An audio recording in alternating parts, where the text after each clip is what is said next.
Hi, I'm Jay Fidel with this ThinkTech commentary. This is a time for Hawaii to revitalize its policies on offshore investment.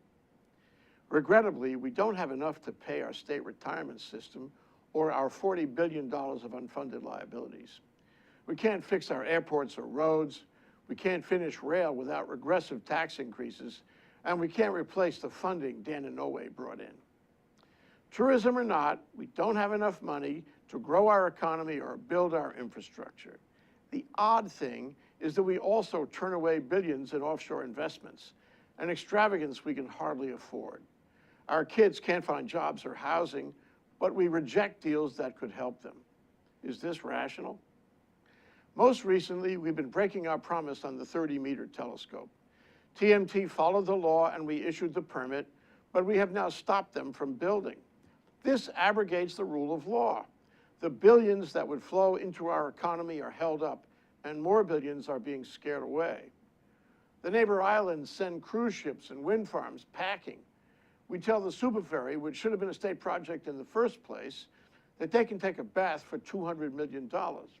No ferry, no jobs, no winners there. Senator Michelle Kidani is seeking a study for another ferry, but don't hold your breath.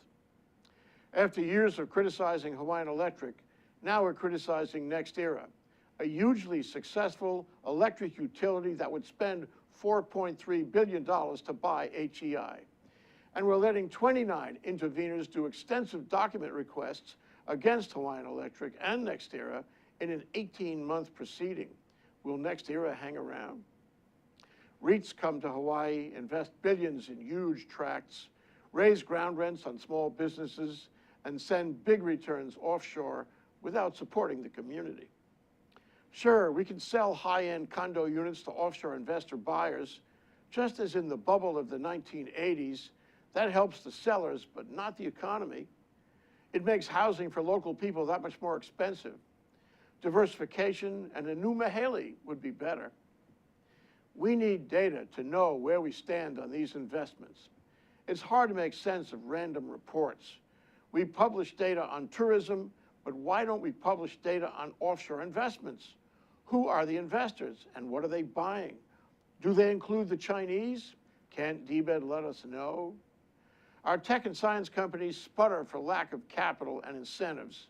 We discuss priorities, but we only have emergencies, not the least of which are the coming storms of climate change and shortages of fuel, food, and water. Do we have a coordinated plan to build strategic industries? Other places do. Instead, we have stalled in projects in agriculture, astronomy, aquaculture, energy, housing, and transportation, making our quarrels clear to the world. How many other investors have learned of this and stayed away? The losses are incalculable. To mend fences, assuming that's what we really want to do, we need to show investors that it's safe to invest here. If HTA can pitch Hawaii to millions of tourists, perhaps DBED can pitch Hawaii to a few offshore investors. That did not happen in the last two administrations, but maybe it can happen now. But we have to go beyond the romance of the pitch. We need to commit money to strategic incentives. If you want offshore investments, you make it clear by offering incentives. We resist that and swing instead from political contributions to activist demands. To achieve win-win relationships with our offshore investors, we need to properly manage them all the way through. We can't do it the way they do it in Singapore, but if we're clever, maybe we can find some innovative techniques that would work here. For regulated industries, regulators can impose conditions on change of ownership. For Comcast, the DCCA did impose some conditions. For NextEra, the PUC is likely to impose conditions too, although the efforts of some to create impossible gauntlets or split up the utility's assets don't seem appropriate. All agencies, legislative, regulatory, executive, and judicial, must then manage the resulting business reasonably. We can't change mid-course as we did in Act 221.